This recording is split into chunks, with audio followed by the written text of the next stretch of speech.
So we're on a bit of a property photography adventure this morning.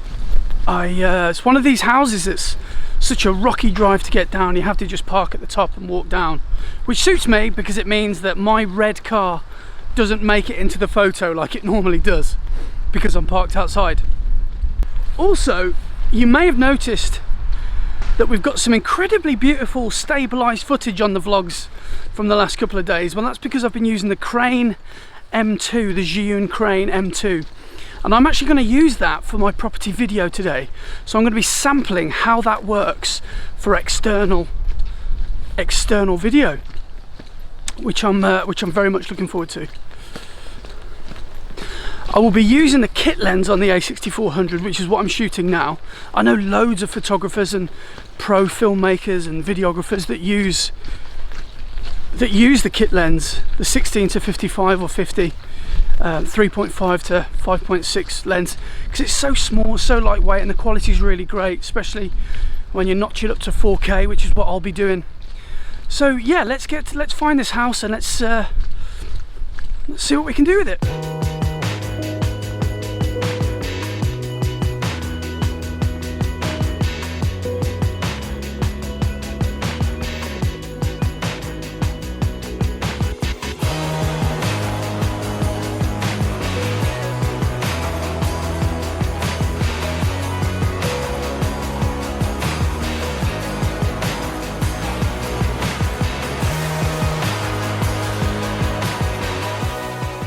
So I'm just getting the externals done for this house, and look who's come to join me.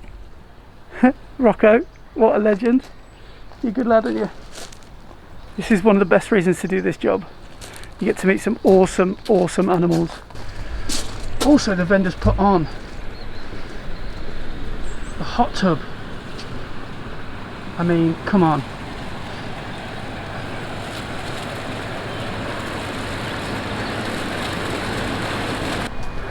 The temptation to jump in that is very, very strong. Nearly done now.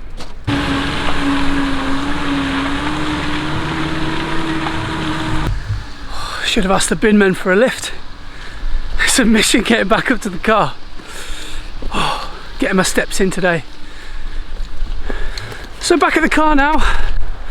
The gimbal and the Sony a6400 did really well, I think.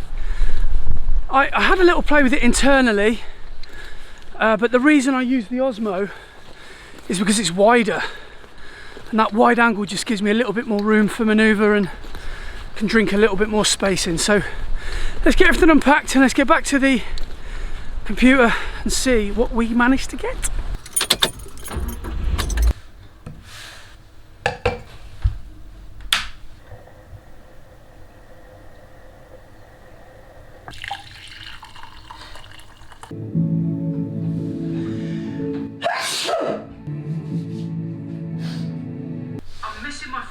Right back in the centre midfielder.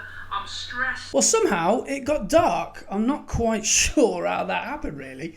Well, I am quite sure it's because I took my eye off the clock and I probably just started messing about on YouTube and stuff. But I got all my work done, sent back to the estate agent, and I found out a couple of things. So I didn't actually use as much footage from this bad boy as I would have liked. So this is the a6400 on the Crane M2.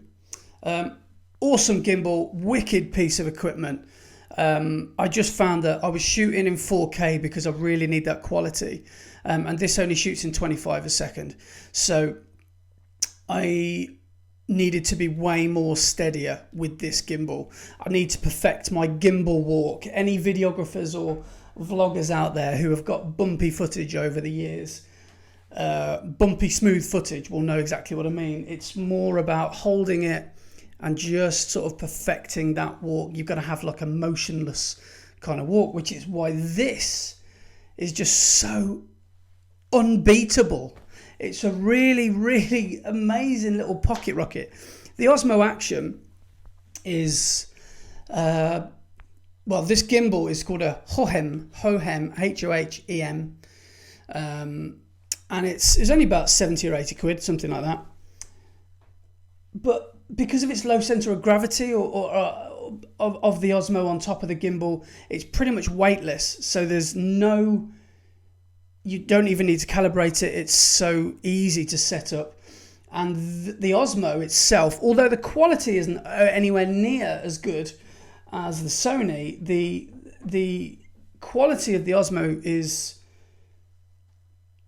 I can look the other way when it comes to the stabilization of the quality, because the stabilization on this it's got a built-in thing called Rocksteady, which sounds like some sort of 90s boy band song by New Kids on the Block. But this Rocksteady feature in this is so good, because I shoot with 2.7K at 60 a second, because what I can do then is I can, when I'm panning in or panning out, I can choose to shoot in slow motion, so I get a really nice smooth look. And this thing, I don't have to be as cautious with bumpy footage as I would do with this. It's got a bigger sensor. It will highlight my flaws a lot easier.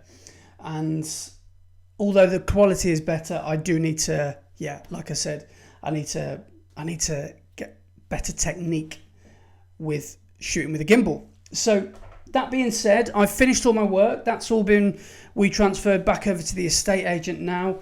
And now it's time to go for a bit of dinner.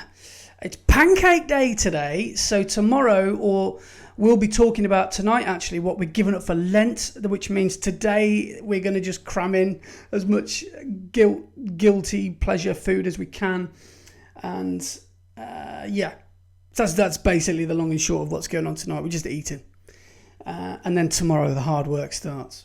There you go, there you have it. So one other thing that I forgot to mention, the Sony, the colours of the Sony are so much better and so much truer that it's really difficult to work into my workflow with my Osmo, because the colours aren't so great here. The colour depth isn't anywhere near as good as the Sony stuff. But like I said, it kind of comes into its own with the stabilisation, so it makes my life so much easier. So yeah, matching things like the white balance and stuff is really tricky, because this has a very different white balance, a very different color science profile. So yeah, my advice would be shoot with one camera on a video job if you can. Anyway, come on, let's go for some food, and let's talk about what we're not going to give up for Lent. No, we're going to give some. We've got to give some stuff up. Oh yeah, before we go, I wanted to say I'm going to show you a little bit of what I shot today. So the video that I shot, a video of what I sent to the agent. So I will put on the bottom of the screen what camera is which. I'll just play you at like 30 seconds or a minute of it. But yeah, you could probably already guess. But yeah.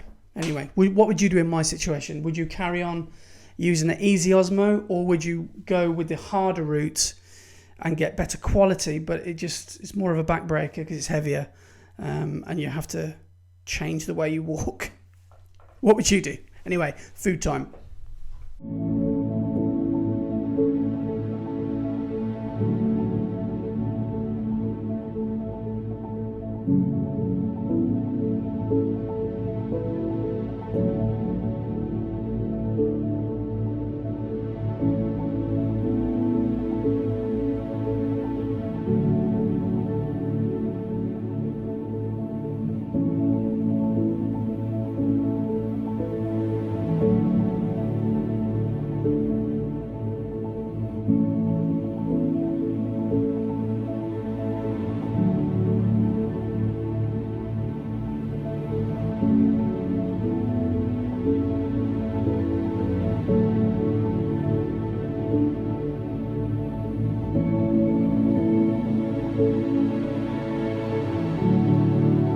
I mentioned this in a recent vlog actually. In fact, I did a whole video about the sky replacement feature in Photoshop. I've been using it loads.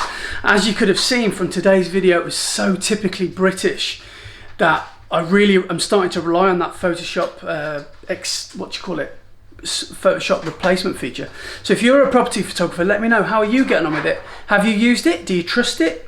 I've managed to use it in a way that I can sort of rejig things and make things slightly brighter, and kind of make it look realistic, or as realistic as I think sells the house without looking a bit silly. So enough photography chat. We're now going to talk Lent and what we're going to give up for the next 40 days. And Laura phoned me on the way home from work today with some amazing news. She knows that I'm giving up pizza for Lent. So what has she gone and done? I bought you 2 pizzas. She bought me 2 pizzas. So tonight is going to be a serious blowout, and this is why you marry Laura Kidd, because she comes home with 2 pizzas. So we're having a really overindulgent night of food tonight because it's all going to stop tomorrow. What are you giving up? Crisps. Yeah, Laura's a little bit addicted to crisps. In fact, she's a lot addicted to crisps. It can be quite serious at times. The withdrawal symptoms when she hasn't had her Worcestershire sauce crisps.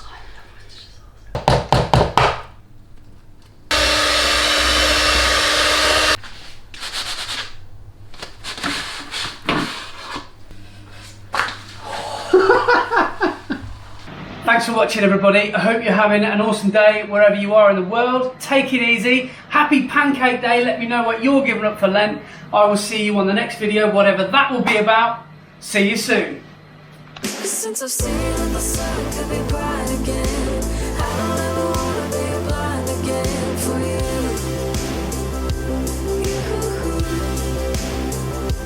'Cause if the stars came alive in my dreams again, I'd stay up all day just to feel again for you. See you soon.